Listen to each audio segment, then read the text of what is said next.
So you're scrolling through your 401k balance at like 11 p.m. on a Tuesday, and you're doing that thing where you multiply it by 5 in your head and think, okay, if this keeps growing, maybe I can retire at 65 or 70, or honestly, can I even retire? And then you close the app because looking at it is just making you anxious. Yeah, I've been there.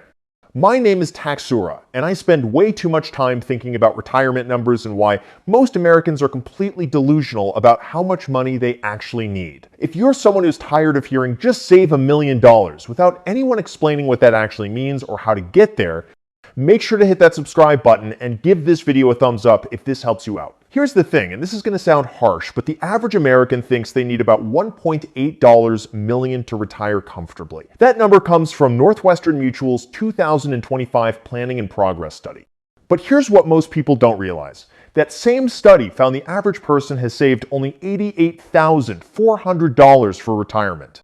Let me say that again. People think they need $1.8 million, but they've saved less than $90,000. That's not a gap, that's a canyon. And look, I'm not here to shame anyone. The system is broken, wages haven't kept up with inflation, and financial literacy in this country is basically non-existent. But we need to talk about the actual numbers, because wishful thinking isn't a retirement strategy. Now you might be thinking, okay, TAXURA, so is it $1 million, $2 million? Just tell me the number. And that's exactly the problem. There is no single number. But there is a framework that actually works, and it's way more useful than some random target you pulled from a Reddit thread. The most reliable rule is something called the 4% rule. Here's how it works. Take your annual expenses in retirement and multiply by 25. That's roughly how much you need saved. The idea is you can withdraw 4% per year, and historically your money should last 30 years without running out. So let's do the math with real numbers. Say you want $60,000 a year in retirement. That's $5,000 a month. Not extravagant, but comfortable in most of America. Multiply $60,000 by 25 and you get $1.5 million.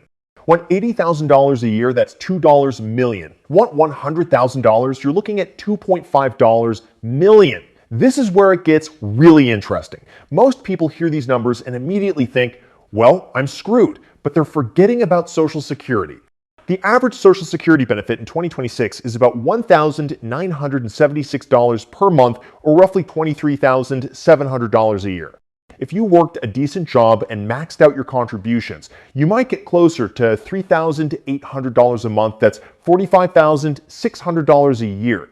So let's revisit our $60,000 example. If Social Security is covering $24,000, you only need to generate $36,000 from your investments.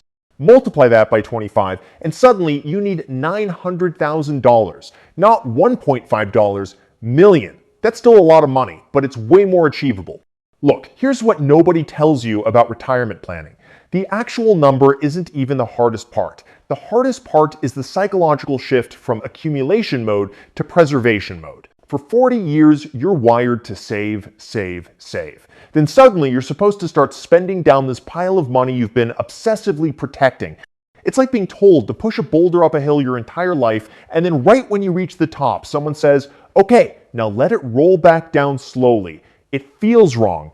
I talked to a retired teacher last month who has $1.2 million saved. She should feel secure, right? But she's eating ramen twice a week because she's terrified of running out of money. That's not a math problem. That's a psychology problem. And on the flip side, I know people who retired with $400,000 thinking they're fine because they don't need much.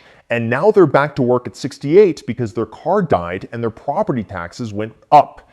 Now, here's where most retirement calculators completely fail you. They assume you're going to spend the same amount every year until you die. But that's not how life works. You're 60, that's when you're healthiest and most active. You're traveling, you're doing hobbies, maybe you're helping kids or grandkids. You're spending more than you think. You're 70, things start to slow down. Maybe you're not flying to Europe anymore. Spending typically drops. You're 80 and beyond.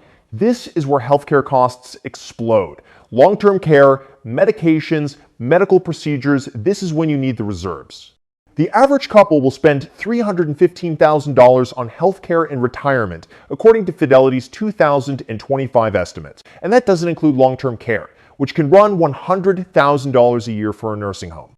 Are you starting to see why That $1, 8 million number might not be crazy. All right, so what do you actually do with this information? First, calculate your real number. Take your current annual expenses, subtract your mortgage if it'll be paid off, subtract work-related costs like commuting and dry cleaning, but ADD healthcare costs and travel if you're planning to actually enjoy retirement.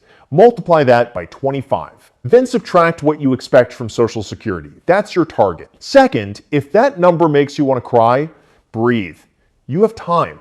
If you're 30 and you save $500 a month with a 7% average return, you'll have over $600,000 by 65. Bump that to $1,000 a month and you're looking at $1.2 million. The magic is in starting and being consistent.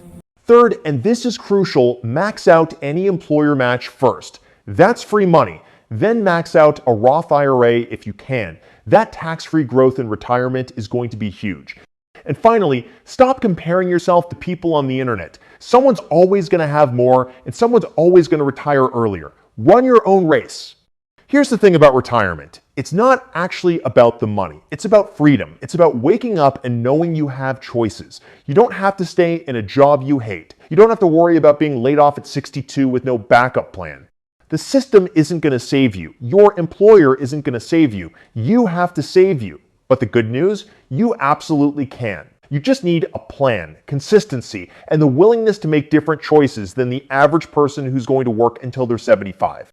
If this video helped you think differently about retirement, do me a favor and share it with someone who needs to hear it. And if you want more real talk about money, hit subscribe. I'll see you in the next one.